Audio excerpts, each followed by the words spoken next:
हाँ दर्शक बंधु देखियो चुनालाल ब्लॉगिंग चैनल अपने सब देख रहा छी। चुनालाल जी के अखन बैसल छथि एतऽ तऽ मोबाइल लऽ कऽ हमरा नहीं अयबाक चाही, लेकिन मैं गई काहे तुम मार दिया रे? काहे मारा? हमारी मर्जी। ओ मतलब प्यार करते हो इसीलिए ना? हाँ, एक दिन ऐसे दबा देंगे कहेंगे प्यार करते हैं तुमसे। अरे बाप रे बाप, इसी को तो कहते हैं मोहब्बत। हाँ। क्या दोस्तों, सही बात है कि नहीं? देखो, प्यार मोहब्बत करना है तो मार खाना पड़ेगा, जरूरी है मार खाना। अरे हंसी मजाक में एक थप्पड़ मार दिया तो क्या हो गया? बड़का बात हो गया थोड़ा, ये तो छोटा बात हुआ। देखियो दर्शक बंधु चुनालाल जी अखन बैसल। चुनालाल जी कहाँ छी अपने अखन? अखन हाँ अखन छी अपना रूम में छी। नहीं, किनका किनका साथे छिए अखन? अखन हम अपना गर्लफ्रेंड के साथ छी। ओ यहाँ के किया अहाँके चर्च लागल यो? ओ नहीं, वह भेले कि मतलब लंगूर के हाथ में अंगूर केना लग गेले। है अहाँ की बात बाजि रहल? जा जा जा जा गड़बड़ा गेले यो, गड़बड़ा गेले भरक जेतै एना में? जा भरक जेतै। हाँ सही बात कहलिए, एना नहीं बजबाक चाही। नहीं गड़बड़ा गेले। नहीं अहाँ के कद काठी और अहाँ के गर्लफ्रेंड के दुनू के अलग अलग है कद काठी। की करबै? अच्छा दुनू आदमी के केना मैचिंग करबै? दुनू आदमी ठाढ़ होइयो दियो, कहाँ दुनू आदमी मिलबै? चलू तो केना मिलबै? अहाँ केना मिलबै मैडम? पहले ई कहियो तऽ दुनू आदमी केना मिलबै? मिलबै केना?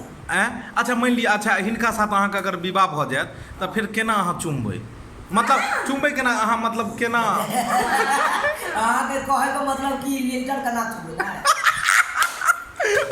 कनि ठाढ़ होइयो तऽ दुनू आदमी कनि ठाढ़ होइयो तऽ ठाढ़ भऽ कऽ देखा दियौ अपना। ठाढ़ भऽ कऽ आब देख लियौ दर्शक बंधु, आब अहीं देखियौ जे कद काठी कतऽ छै।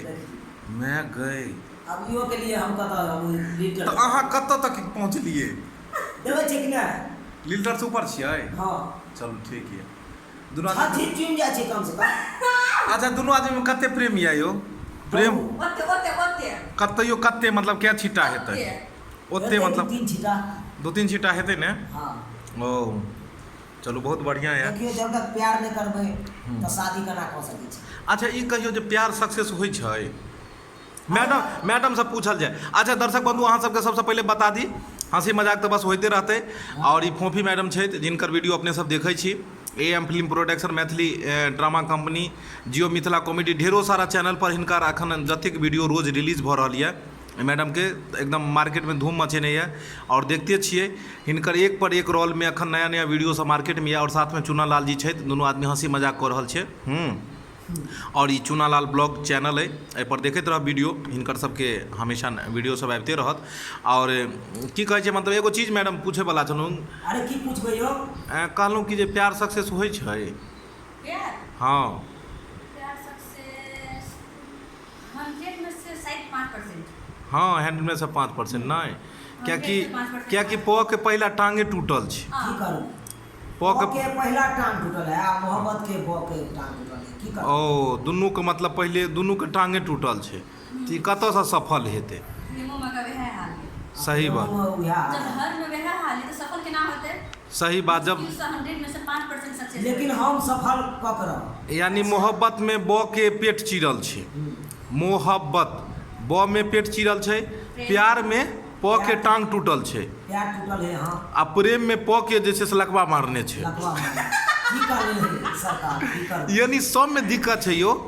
और अच्छा अच्छा ई सब छोड़ दियो तो अब इश्क में जइयो। अब इश्क में जइयो तो इश्क में तो 100 के प्यारे नहीं छै, या ना? वो बेचारा बिना प्यारे के लांगर छै। तो जे प्रेम के हर भाषा में मतलब दिक्कते छै। हाँ तो नहीं तो प्यार में होए लड़का लड़की में। तो फिर जब प्यार में ई तरह के बात है तो फिर तैयो इंसान केना प्यार करे छै? पहले कहियो केना प्यार भऽ जाइ छै? हर तरीका होए प्यार करे के। हाँ नजर में नजर मिले है, प्यार हो जाए। की करबै सरकार? ओ हाँ सही कहलकन। एगो सुनने छलिए कहलकन कि जे निगाहें कत्ल करती है, हुस्न बदनाम होता है। अरे जेना सही बात, निगाह जब जुल्फी जे फहराइत रहे गान। हाँ। की कहै छी इएह पर फिदा भऽ। चुनालाल जी एगो हिनका ऊपर अहाँ गीत गाबि दियौ तऽ हिनकर मतलब खूबसूरती के ऊपर गाबि दियौ, जते खूबसूरत छथिन हुनकर खूबसूरती के कनि तारीफ कए दियौ तऽ।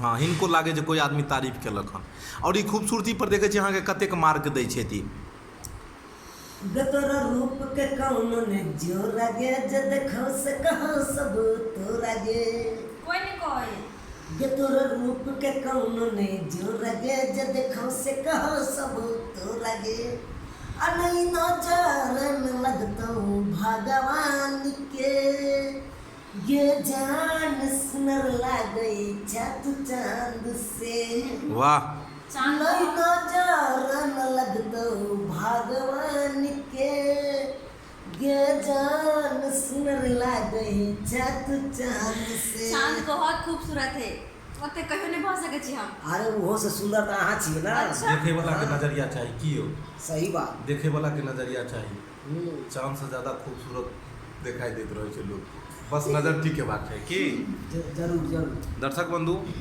मोहब्बत और इश्क और प्यार जे छै ई कुदरत के बनायल छै इंसान नहीं चाहते हुए भी भऽ जाइ छै कियाकि प्रकृति में हर चीज जे बनायल गेल छै किछु ने किछु ओकर मतलब होइ छै चुनालाल जी ओनाहिते अहाँ शादी जे करबै केहन तरह के लड़की करबै अहाँके मतलब की खुआब या एहि तरहक लड़की हेबाक चाही एहन हेबाक चाही दिल के की बात या दर्शक सबके बताओ कई तरहक लड़की अहाँके चाही देखियो हमरा तो ओते शौको नहीं है कान नहीं शौक के जो बात नहीं है जरूरत के कहे छै सांसों की जरूरत है जिंदगी के लिए अब बस एक सनम चाहिए आशिकी के लिए अरे सांसों की जरूरत है जैसे जिंदगी के लिए बस एक सनम चाहिए आशिकी के लिए अहाँके जरूरत नहीं है लेकिन सांस के जरूरत है सही बात केहन चाहिए बताओ के कई तरह के मतलब अहाँके लड़की चाहिए विवाह के देखियो हमरा एहि तरह के चाही जे तरह के मतलब सेवा कऽ सके हमरा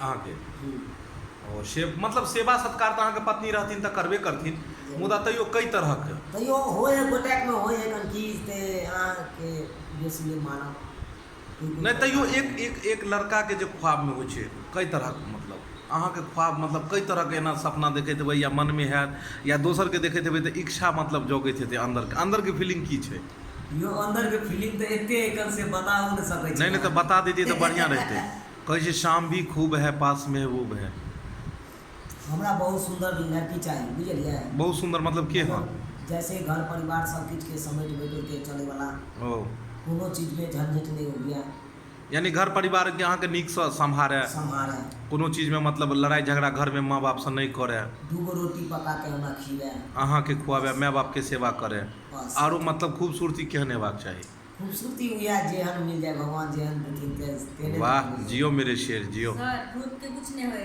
अगर कतबो सुंदर रहते ना देखभाल नहीं करते सेवा संस्कार नहीं करते तो रूप के रंग कथी होते सही बात छै तब रूप सही कहाँ कहलखिन है? ई शब्द यानी रूप के ने गुण के पूजा होइ छै हाँ। यानी गुणवान हेबाक चाही स्त्री भगवान जेहन देथिन कारी गोर जेहन भी हो तऽ अखन तक अहाँ खोजलियै हन कि मतलब खोज जारी छै खोज तो दर्शक बंधु करते ना अहाँके खोज अखन नहीं भेलै हन शुरुआत ना लेकिन खोज जारी छै जारी छै चलू बहुत बढ़िया हेतै भगवान के पास अहाँके नीक कन्या मिलत और सब सब्सक्राइबर के बरियाती में बजा लेबै सबके बजेबै जाय जाय एगो tata bye bye I love you कहि दियौ tata bye bye I love U